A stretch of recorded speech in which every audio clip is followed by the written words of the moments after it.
하나님께서는 예배를 통해 우리 그리스도인들을 축복하시고 또 세상을 축복하십니다. 오늘 예배의 자리가 여러분 모두에게 그런 축복의 자리가 되기를 주의 이름으로 축원합니다. 하나님은 예배의 말씀의 선포, 설교를 통해 예배자들을 축복하십니다. 말씀을 듣고 아멘으로 마음으로 입술로 화답하며 또 온 몸으로 순종하며 사는 그리스도인들에게 하나님은 영육간에 복을 주십니다. 오늘 선포되는 설교를 통해서도 여러분 모두에게 그런 복이 임하기를 주의 이름으로 축복합니다. 사람의 몸이 얼마나 신비한가 하는 것은 많은 사람들이 아마 알고 있을 거예요. 사실은 이 세상에 기술이 많이 발전하고 또 컴퓨터, 각종 첨단 테크놀로지가 대단해도 사실은 사람의 인체, 사람의 신체, 이 몸의 작동 메커니즘하고는 사실은 거의 비교가 되지 않습니다. 우리 사람 몸이 얼마나 신기한지 각자 여러분이나 저, 우리들 각자의 몸이 사실은 대단한 구조를 가지고 있는데 제가 한번 몇 가지만 말씀드려 보겠습니다. 피가 사람 온몸을 돌잖아요. 그죠? 근데 피가 온몸을 완전히 한 바퀴 도는데 대략 얼마나 걸릴 걸로 생각을 하십니까? 심장에서 피가 펌핑, 펌프질을 하면 그게 모세혈관까지 한 바퀴 다 도는데 근데 46초가 걸린대요. 혹시 건강진단 검사 받으면서 이제 이렇게 그 경동맥이나 이런 데 진단을 할 때 그 소리를 이렇게 들어보신 적이 있으실 거예요. 근데 그 소리를 들어보면 이게 아주 핑핑 하는 이 혈관을 타고 피가 흐르는 그 소리가 굉장히 강력하게 들려요. 저는 처음에 그 소리를 들으면서 이게 무슨 소리냐고 물어보니까 그 진단하는 그 의사 선생님이 이게 이 경동맥을 통해서 피가 지나가는 소리래요. 와우, 무지무지하게 이게 빠르게 또 강력하게 피가 돌고 있구나 하는 것을 제가 알았습니다.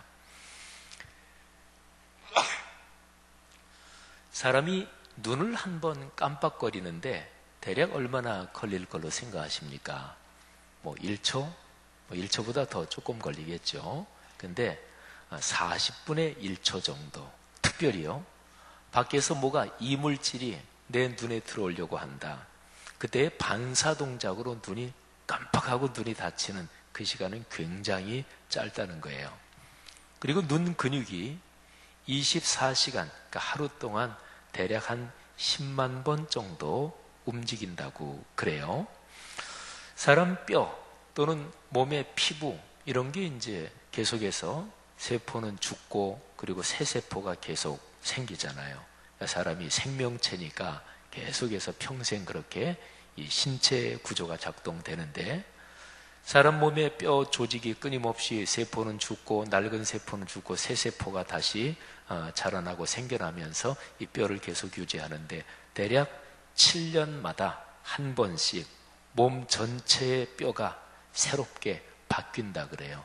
그러니까 7년 만에 한 번씩 회춘하시는 거예요. 뼈로 본다면 말이죠. 사람이 재채기를 하잖아요. 제가 조금 전에 재채기를 했는데 재채기 할 때 거기에서 이 공기가 팍 나가는 속도가 얼마나 빠르냐면 그 야구 선수들, 투수들이 제일 강속구 빠르게 던지는 시속 130, 140 이러잖아요. 근데 재채기 할 때 그게 시속 160km로 160km로 이게 퍼져 나간대요. 놀라시지 않는 척 하시든지 아니면 이게 감이 도무지 안 잡히든지 그러는 걸로 알겠습니다. 아까 제가 뼈 얘기했는데 사람 피부도 이제 계속해서 이게 새롭게 이제 바뀌죠. 근데 4주마다 한 번씩 이게 새로운 피부로 완전히 바뀐다 그러네요. 그러니까 피부의 회춘은 한 달마다 한 번씩 회춘하는 셈이 되는데 우리가 뭐 신체적으로 그걸 느끼지는 못하지만 하여튼 그런데요. 그리고 평생 한 1000번 정도를 피부가 옷을 새롭게 갈아입는다고 합니다. 사람 숨 쉬는 폐 있잖아요. 이 폐에는 폐포라는 이 작은 공기 주머니가 있는데 그 공기 주머니가 무려 3000만 개가 된대요. 그러면서 이게 폐가 작동하고 그런다 그래요. 사람이 살아있는 동안 심장이 이 펌핑을 하잖아요. 박동을. 그게 대략 2억 8천만 또는 대략 한 3억 번 정도를 작동을 한다고 그래요. 뭐 많이 알고 있는 사실, 인간이 몸속에 있는 모든 혈관, 이 핏줄이 있죠. 모세혈관까지 그걸 한 줄로 쭉 이으면 한 11만 킬로, 11만 2천, 5천 킬로미터가 되는데 그거는 지구를 2바퀴 반을 도는 길이라고 그러죠.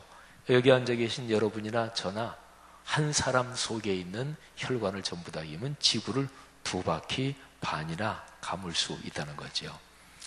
자동차를 한 대 만드는데 부품이 대략 한 15,000개에서 2만 개의 부품이 들어간다 그러죠. 근데 뭐 747이나 이런 여객기 그거는 대략 한 300만 개 정도의 부품이 들어간대요. 그리고 우주 왕복선 이런 거는 한 500만 개 부품이 들어간대요. 그러면 사람 몸에 있는 세포의 개수는 몇 개가 될까요? 그게 한 10조 개나 된대요. 뭐 역시 놀랄 필요 없죠. 뭐 겨우 10조밖에 안 되니까요. 제가 이제 자료를 이렇게 검색을 해보면서 가만히 생각을 해봤더니 야, 이게 참 대단한 것이구나. 그러면서 내 몸, 뭐 인간 신체 이렇게 일반적으로 얘기하지 않고 자료를 가만히 검색하면서 지금 검색하고 있는 내 몸이 그렇구나 이렇게 생각하니까 뭐 이런 얘기들은 전에도 이렇게 들은 적이 있지만 새삼스럽게 지금 이 내 몸이 이게 무지무지한 정교하고 대단한 메커니즘이구나 이런 생각을 했습니다. 손가락 옆끄트머리 지문 있죠? 지문이 이게 똑같을 확률, 같을 확률이 얼마 되냐면요. 저는 무슨 단위 셀 때 대략 1000만까지는 금방 눈에 들어오는데 그게 넘으면 이제 숫자를 세야 돼. 1, 10, 100, 1000. 그래서 제가 이 자료를 세다 보니까 640억 분의 1이래요. 예. 조금 놀라는 척 해주셔서 대단히 감사합니다. 놀라는 척 해주신 분들에게 주의 축복이 있기를 바랍니다. 여러분, 제가 지금 이런저런 데이터를 말씀드렸는데 사람의 신체가 얼마나 놀라운지 바로 여러분과 저, 이 몸뚱아리가 그 정도의 메커니즘을 갖고 있다고요. 컴퓨터 테크놀로지가 무지무지하게 발달해서 뭐 사람의 능력하고는 비교도 안 되게 아주 놀라운 컴퓨팅 기술이 발전하지만 근데 사실은 사람의 신체에 비하면 이게 비교할 바가 못 되고요. 사람의 신체만이 아니라 사람의 정신과 영혼까지 이 전인적인 인간이라는 존재 생각하면 그런 게임이 되질 않죠. 성도 여러분, 하나님에 대한 지식 가운데 가장 중요한 것이 하나님이 어떤 분이냐 이 질문을 던질 때 우리 같은 목회자들이 신학교 가서 신학교 공부하고 그리고 목회자가 되는데 신학을 공부할 때 하나님 신론에 대해서 배울 때 제일 먼저 배우는 게 하나님은 창조주시다 하는 거예요. 그러면서 전지전능하신 하나님, 무소부재하신 하나님 이런 거를 제일 먼저 배워요. 삼위일체 하나님이라고 흔히 얘기하죠. 근데 그때에 성부 하나님, 성자 하나님, 성녀 하나님 이 삼위일체 하나님이시잖아요. 근데 성부, 성자, 성령 이 세 위격의 하나님께 딱 한 단어씩 어떤 특징을 붙인다면 성부 하나님은 창조의 하나님, 성자 하나님은 구원의 하나님, 그리고 성령 하나님은 지금 우리와 같이 계신 우리 안에 계신 내주하시는 하나님 이렇게 얘기할 수가 있어요. 이 기독교 역사에서 삼위일체 하나님에 대한 가장 정통적이고 그리고 가장 정형적인 표현입니다.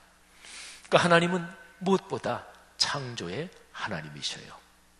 성경 창세기부터 요한계시록까지 하나님이 창조의 주권자시다, 이런 표현이 수도 없이 많아요. 근데 그 중에서 특별히 시편, 시편은 아주 특별한 책이죠. 시편은 하나님의 성령으로 강하게 감동을 받은, 영감을 받은 그 하나님의 사람들이 특별히 감성과 그리고 깊은 감동과 찬탄으로 하나님 앞에 올린 시요 그리고 노래죠. 여러분, 인간의 언어 활동 가운데 가장 압축되고 가장 고도의 문학이 보통 시, 이렇게 얘기를 하지요. 시인들은 보통 사람이 보지 못하는 것도 보고 보통 사람이 느끼지 못하는 깊은 것까지 느낍니다. 그래서 삶을 진실하게 그렇게 살면서 그러면서 시를 쓰는 시인들은 예언자다, 이렇게도 동의어로 얘기할 수가 있어요. 그러면 창조에 대한 말씀 중에서 성경 66권에 많은데 그 중에서 특별히 시편 안에서만 가장 대표적인 두 군데의 말씀을 제가 한번 소개할까 합니다. 자, 첫 번째는 시편 19편인데요. 제가 그 중에서 1절부터 6절까지를 한번 읽겠습니다. 제가 한번 낭독할 때 여러분들이 이 시를 쓴 시인이 하나님의 창조에 대해서 얼마만큼 감동하고 있고 막 가슴 저리게 벅찬 감동을 가지고 있는가, 그걸 한번 이렇게 느껴보시기를 바랍니다. 하늘이 하나님의 영광을 선포하고 궁창이 그의 손으로 하신 일을 나타내는도다.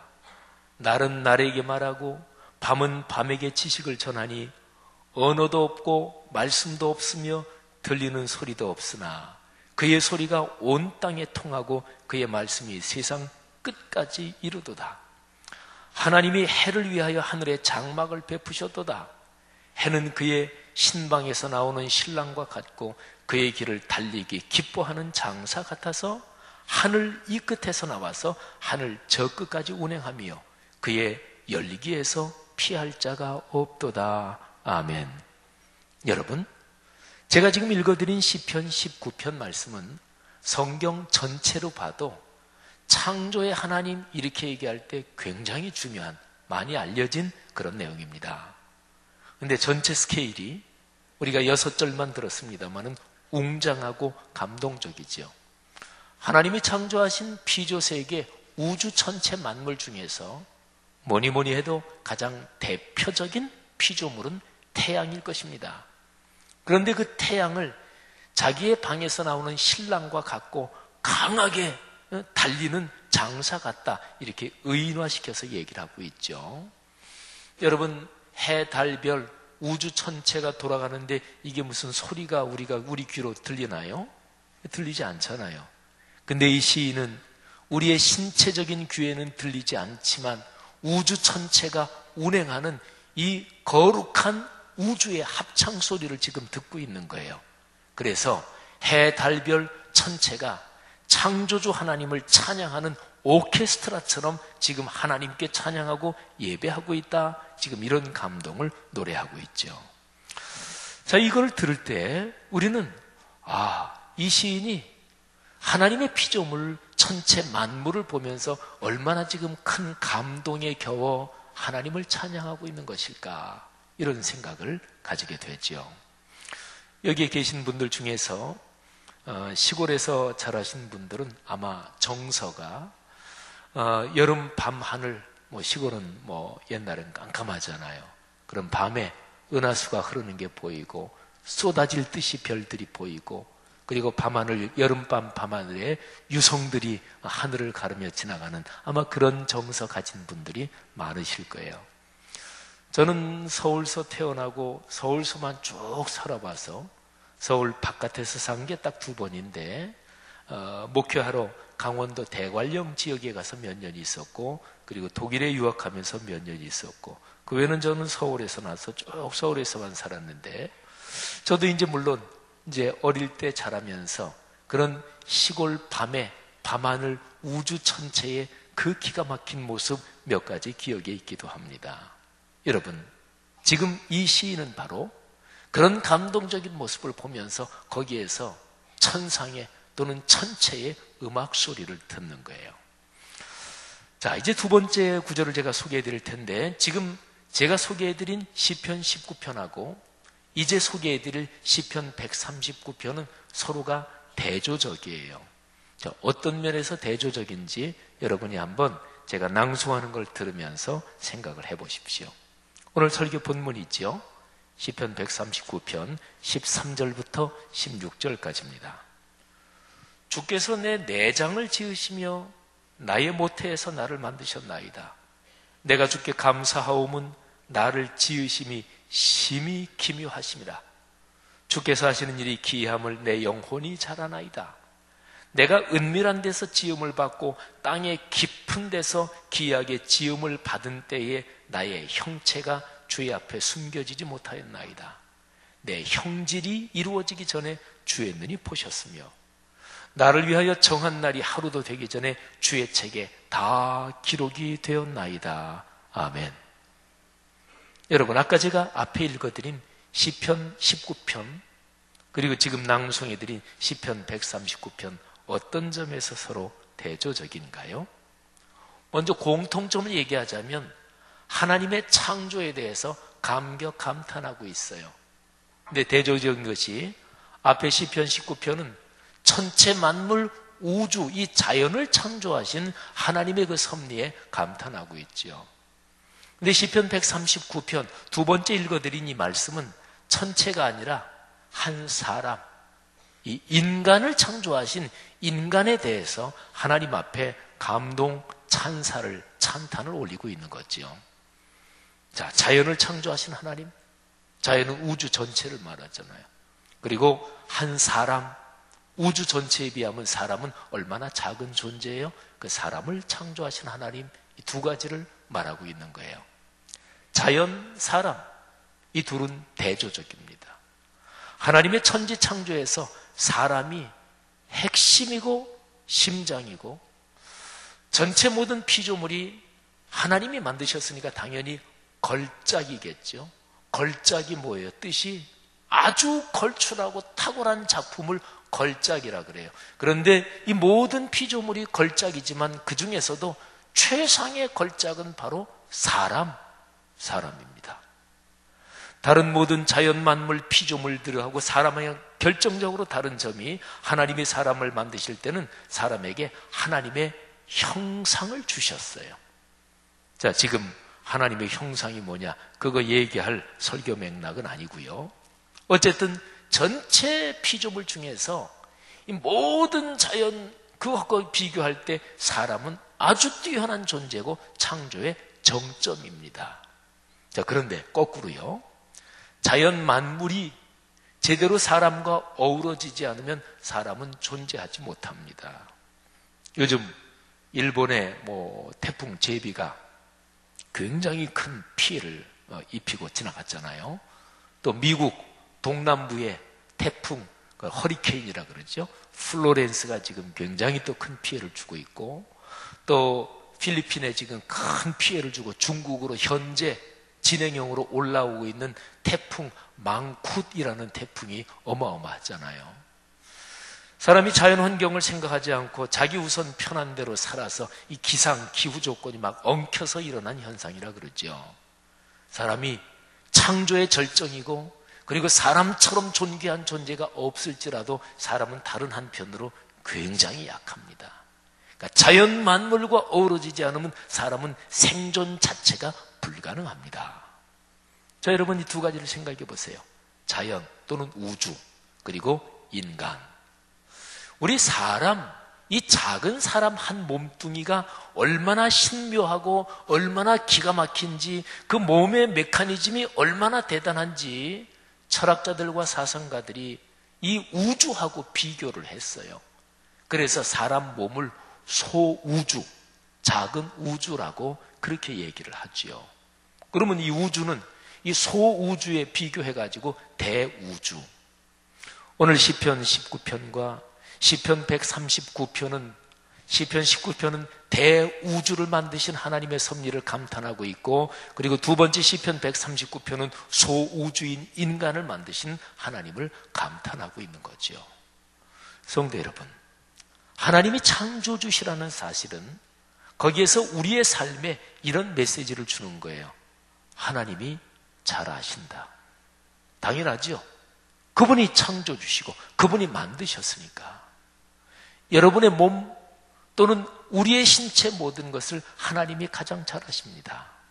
우리의 마음과 심리적인 작동 구조, 그리고 사람 속에 있는 무의식은 사람이 어떻게 할 수 없는 거거든요. 내 깊은 심리 무의식에서 작동하고 거기에서 움직이는 그 메커니즘이 내 삶을 파괴하기도 하고 내 삶에 나도 모르는 용기를 주기도 하는데 그거는 나도 몰라요. 내 마음인데 나도 몰라요. 내 마음 나도 몰라, 그런 표현이 있잖아요.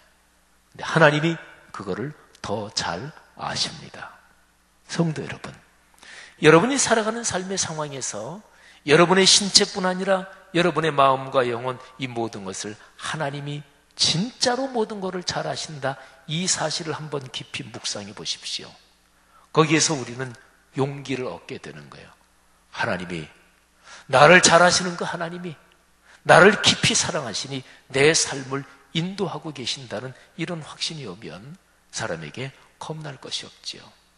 왜 무섭고 왜 두려우신가요? 이게 미래가 불투명하니까 그러잖아요.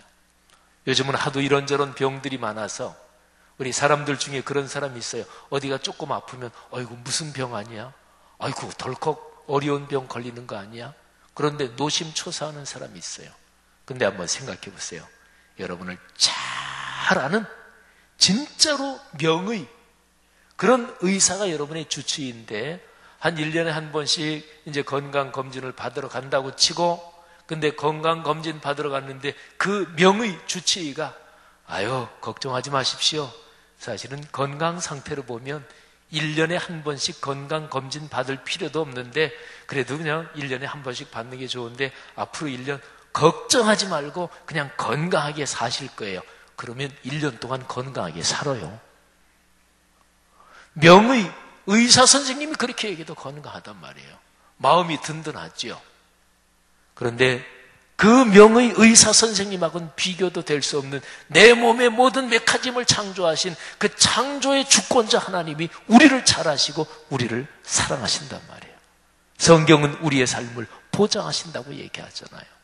그리고 그 하나님이 내가 걸어가는 삶의 이런저런 상황, 자연 주변 환경을 그 하나님이 주권적으로 섭리하십니다. 제가 오늘 2부 예배 드리기 전에 가만히 이렇게 기도하면서 그런 기도를 드렸어요.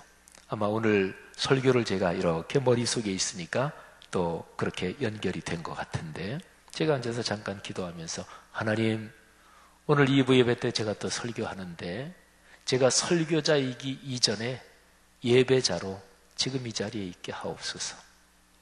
목사이기 이전에 예배자로 지금 제가 여기 있습니다. 그런 기도를 잠깐 이렇게 드리는데 굉장히 마음이 평안해지고 아주 행복해지는 거예요. 목사란 직은 이게 수많은 부담이 있는 직책입니다. 담임 목사의 직책은 수많은 부담이 있는 직책입니다. 미국의 어떤 목사님, 저명한 목사님이 현대 사회에서 결정 과정이 가장 복잡하고 가장 힘든 그런 이 모임 또는 단체 3가지를 얘기했어요. 첫째, 종합병원 원장, 2번째, 종합대학 총장, 그리고 3번째가 대형교회 담임 목사. 결정 과정이 제일 복잡하다는 거예요. 근데 가만히 기도하면서 하나님, 제가 목사이기 전에 지금 이 자리에 예배자로 있습니다. 또 제가 설교를 해야 되는데 설교자이기 전에 예배자로 제가 여기 있습니다. 갑자기 마음에 큰 평안이 밀려오는 거예요. 성도 여러분, 하나님을 예배하고 찬양하는 게, 이게 진정으로 하나님을 예배하고 찬양하면 이게 마음속에 감동과 하늘의 기쁨이 마음에 차오릅니다. 여러분 혹시 어릴 때 또는 젊으실 때 우물에서 물 길어 보셨습니까? 저도 우물에서 이렇게 두레박으로 물 깃고 또 물찌개도 저도 저번 세대인데요. 서울에서 살았지만 서울도 옛날에는 수도가 이렇게 나오던 기억이 있어요. 그래서 수도 거기에 물 받느라고 쭉 물통들 쭉 세워놓고 거기 줄 서 있고 그러던 기억납니다. 근데 동네 수도가 생기기 전에 동네 공동 우물에서 물 깃고 그랬거든요. 근데 여름철에 어떨 때 비가 안 와서 물이 그냥 저 바닥에 있으면 두레박 중에서 이렇게 밑에가 이렇게 세모가 됐지요. 그래서 밑으로 내려가지고 줄을 이렇게 하면은 두레박이 이렇게 돼가지고 물 조금 있는 것도 퍼지지요. 근데 물이 없는데, 근데 비가 오면 그 우물에 물이 이렇게 차오르는 거, 그럴 때는 동네 어른들도 다 기뻐하시고, 사랑하신 여러분, 하늘의 기쁨이 내 마음에 차오르고 하나님의 능력이 내 삶에 이렇게 밀려 들어오고 충만해지기 시작하면 삶이 행복해지고 그리고 겁나고 두려운 게 없어지는 거지요. 어느 때 그게 우리의 삶을 그렇게 채우나요? 우리가 진정으로 하나님을 찬양하고 예배할 때 그런 현상이 일어나는 거지요. 근데 하나님을 예배하되 가장 중요한 그리고 가장 근원적인 것은 하나님이 바로 창조의 하나님이다. 이 사실을 감동하면서 하나님께 예배하고 하나님 찬양합니다. 이러는 거예요. 나를 그렇게 만드신 하나님, 신묘막측하게 나를 지으신 하나님을 찬양하는 거예요. 성도 여러분, 한번 이렇게 집에 가서 오늘 가만히 내 손을 잡아보면서 이 내 몸이 얼마나 신묘하고 놀라운가 하는 것을 가만히 생각하면서 하나님 앞에 감사의 기도를 드리시면 좋을 거예요. 사랑하신 여러분, 하나님을 예배하고 찬양하는, 특별히 창조주 하나님을 예배하고 찬양하는 그런 삶이 우리의 삶에서 늘 더 지속되기를 주의 이름으로 축복합니다. 걱정하지 마십시오.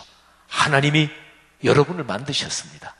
여러분 몸 하나는 우주 창조에서 아주 특이한 기적적인 현상입니다.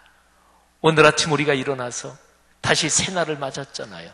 이 시공간은 하나님이 또 처음 주신 거잖아요. 이 시공간 안에서 우리가 숨을 쉴 수 있다. 이거는 또 하나님의 기적이고 하나님의 선물입니다. 그렇습니다. 하나님께서 그렇게 우리의 인생 다가도록 우리를 이끌어 주실 거예요. 그 창조의 하나님, 그 섭리의 하나님을 신뢰하고 삶의 길을 걷는 그런 멋진 복된 성도들 되시기를 주의 이름으로 축복합니다. 기도하겠습니다.